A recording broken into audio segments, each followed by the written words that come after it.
Você sabe o que é palinologia? Antes de explicarmos, você precisa entender algumas coisas. Vamos nessa! Para começar, você sabe como as plantas se reproduzem? Assim como os outros seres vivos, as plantas se reproduzem para gerar novos indivíduos. Um órgão muito importante nessa etapa é a flor, que além de ser linda, é o órgão sexual da planta. A reprodução nas plantas angiospermas ocorre através da floração, que é o momento em que as flores se desenvolvem e atingem sua maturidade sexual.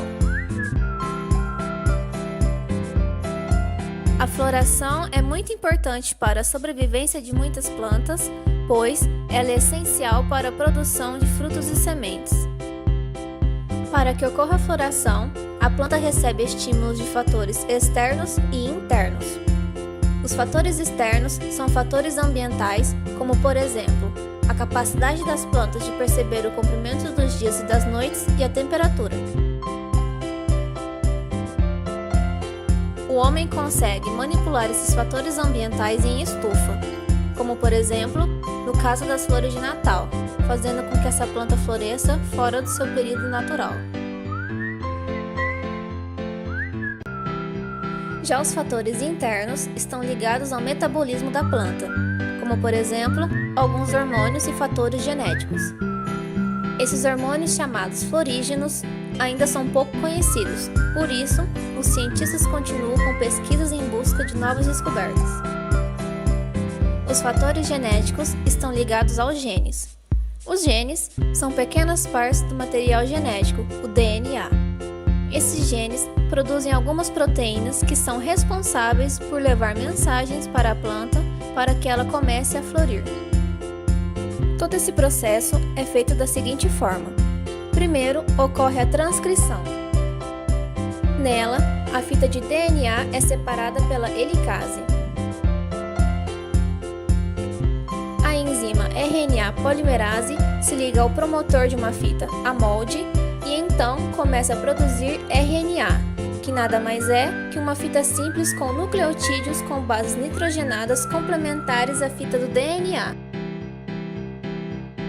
São produzidos três tipos principais de RNA: o RNA mensageiro, o RNA transportador e o RNA ribossômico.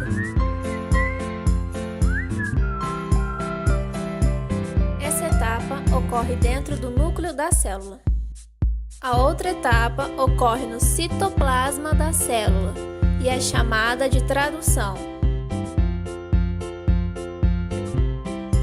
Um ribossomo se liga ao RNA mensageiro no começo da leitura da fita.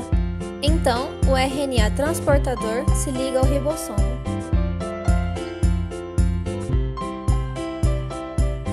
Uma extremidade do RNA transportador se liga a aminoácidos.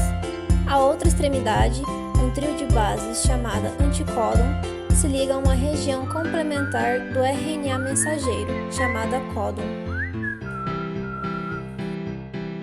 Vários RNAs transportadores são ligados a várias regiões do RNA mensageiro.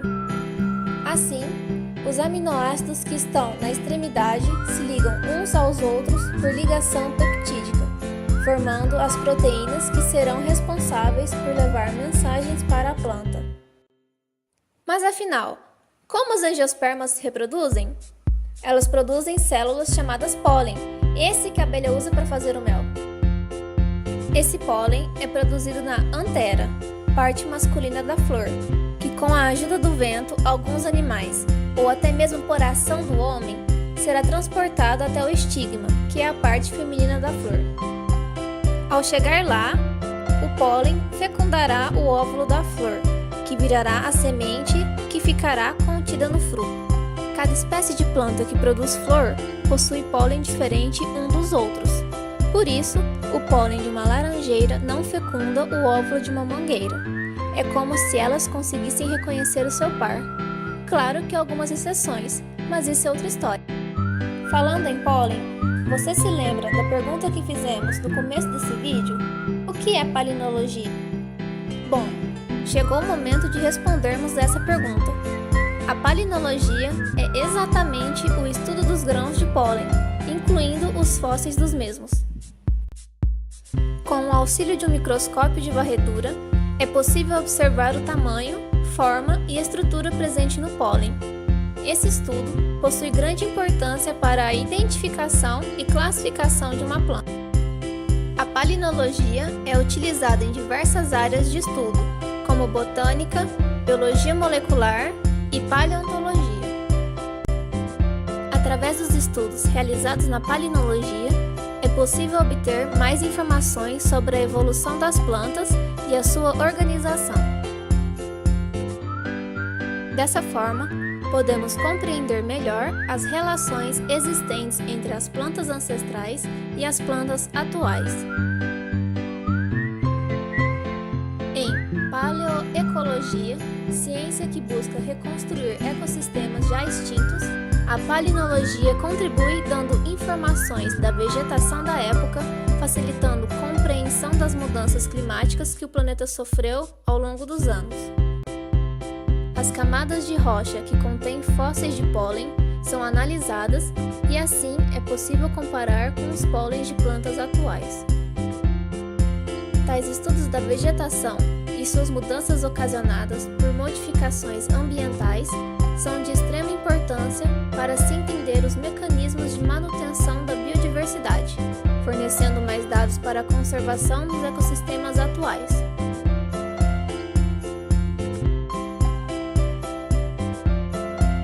Bom, por hoje é só, pessoal. Até mais!